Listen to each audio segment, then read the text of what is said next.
नए वेरिएंट के साथ ही कोरोना ने हर तरफ तबाही शुरू कर दी है। ऐसे भारत में भी नए वेरिएंट को लेकर काफ़ी सतर्कता बरती जा रही है और झारखंड के सबसे बड़े अस्पताल रिम्स में खास तौर पर क्या कुछ पुख्ता इंतज़ाम है कोरोना को लेकर, हम बातचीत करते हैं रिम्स के डायरेक्टर से और जानते हैं कि आने वाले संकट के लिए रिम्स कितना तैयार है। ये नए वेरिएंट हैं, ये BF7 उसकी जो अपनी कहिए एक प्रॉपर्टी है वो है कि बहुत तेज़ी से फैलती है। तो चूँकि इतनी तेज़ी से फैलने वाला वेरिएंट ये पहला है, इसलिए यह शक पैदा होता है कि कहीं ऐसा तो नहीं है कि बहुत तेज़ी से फैलेगा, बहुत लोगों को एक साथ होगा और उसमें से स्मॉल परसेंटेज को भी हॉस्पिटल आना पड़े तो अचानक बहुत सारे हॉस्पिटल बेड्स की ज़रूरत होगी और दवाई की ज़रूरत होगी। इसलिए तैयारी करके रखनी है। हम लोगों ने अपने टेम्पररी कोविड हॉस्पिटल को बिल्कुल तैयार कर दिया है। ऑक्सीजन दो तरह से अवेलेबल है। एक तो ऑक्सीजन सिलेंडर्स हैं जिससे कि मैनीफोल्ड से पूरा कनेक्टेड है, अभी वो ऑक्सीजन फ्लो हो रहा है उसमें, और एक LMO टैंक लगा दिया है कि ज़रूरत होगी तो LMO टैंक में ऑक्सीजन भर देंगे, उससे पूरा सप्लाई होगा।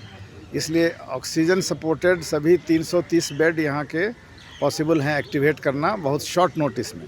100 बेड हम लोगों ने लगा करके रखा है और 230 बेड और ख़रीद करके इसमें लगा देंगे ताकि जब भी ज़रूरत हो कम से कम ये 330 बेड बराबर ऑक्सीजन सपोर्टेड रेडी अवेलेबल हो। साथ साथ ट्रॉमा सेंटर में क्रिटिकल पेशेंट्स के लिए 30 बेड अवेलेबल रखा है।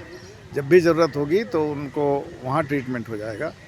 जो सीवियर या क्रिटिकल नहीं है उनका यहाँ ट्रीटमेंट हो जाएगा। दूसरा वेव जब कोविड का आया था तो स्थिति काफ़ी ख़राब हो गई थी। ऐसे में अभी मानना है कि अगर ये बहुत तेज़ी से फैलने वाला सीक्वेंस निकलता है तो स्थिति उससे भी बदतर हो सकती है, तो उसको लेकर कोई विशेष तैयारी? नहीं, दो बातें हैं। एक तो है कि उस तरह से फैलेगा, यह चांस कम है, हो सकता है लेकिन चांस कम है क्योंकि अब हमारा पॉपुलेशन वैक्सीनेटेड है, बहुत लोगों ने बूस्टर भी लगा लिया है। दूसरा है कि ओमिक्रॉन जब आया था तो लगभग 80-90% लोगों को हुआ और ठीक भी हो गया। बहुत लोगों ने तो उसकी टेस्टिंग भी नहीं कराई, माइल्ड सिम्टम्स थे। तो दो तरह से हमारी पॉपुलेशन इम्यूनाइज्ड है। एक तो नेचुरल इम्यूनिटी से जो इन्फेक्शन से हुआ और एक वैक्सीनेशन से। इसलिए उस तेज़ी से फैलने का अंदेशा नहीं है। अगर फैलता भी है तो उतना सीवियर और उतना सीरियस होने का चांस बहुत कम लोगों को है। फिर भी हम अगर मान लें कि 1% पॉपुलेशन भी सीवियर और हॉस्पिटलाइज करना पड़े तो बेड की संख्या बहुत ज़रूरत होगी। इसलिए हम लोग ऐसा इंतज़ाम रखे हैं कि हमारे हॉस्पिटल में करीब 2200 बेड ऐसे हैं जिसमें कि ऑक्सीजन का सप्लाई निर्बाध प्राप्त है और ऑक्सीजन के लिए PSA प्लांट है, सिलेंडर्स हैं और LMO के 4 टैंक हैं। तो ऑक्सीजन की कमी होने का चांस नहीं के बराबर है।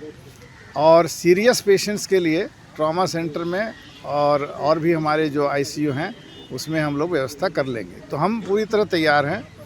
हमें कुछ और नर्सेस, टेक्नीशियंस इसकी ज़रूरत होगी, उसके लिए हमारा भी फॉर्चुनेटली मैन पावर का ऑलरेडी ऑर्डर दे दिया है हमने, और उससे और अगर ज़रूरत होगी तो मांगेंगे तो मिल जाएगा। और अभी ACS साहब ने बताया कि वो भी अपने स्तर से कुछ लोगों को ऐसे लिस्ट करके रखेंगे, पैनल करके रखेंगे कि जैसे भी ज़रूरत होगी तुरंत हम लोगों को नर्सेस या वेंटिलेटर टेक्नीशियन या और भी टेस्टिंग के लिए टेक्नीशियन मिल जाएंगे। तो उसकी भी व्यवस्था है। दवाइयों का जहाँ तक सवाल है, जो दवाइयाँ नॉर्मली यूज़ होती हैं जैसे डेक्सामेथाजोन यूज़ होता है, हिपेरिन यूज़ होता है, वो सब तो हमारे स्टॉक में ऑलरेडी है। सीरियस पेशेंट में एक इंजेक्शन जो टोसिलिजुमैब लगता है वो भी हमारे पास 30 पेशेंट के लिए स्टॉक में है। ज़्यादा नहीं रख सकते क्योंकि ये 30 भी आप समझिए अप्रैल मई में एक्सपायर हो जाएंगे। जब ज़रूरत होगी तो और भी हम लोग मंगा लेंगे। और भी जो नॉर्मल दवाइयाँ एंटीबायोटिक्स वगैरह होती हैं उस सब की भी व्यवस्था ऑलरेडी है और कुछ हम लोग स्टॉक रखेंगे। और आप यूँ समझिए कि इस बार हम सेकेंड वेव से बहुत ज़्यादा प्रिपेयर्ड हैं और ऐसी अगर कोई स्थिति आती है तो हम लोग उससे निपटने के लिए तैयार हैं। प्रभातखबर.com, विश्वास वही, रफ्तार नहीं।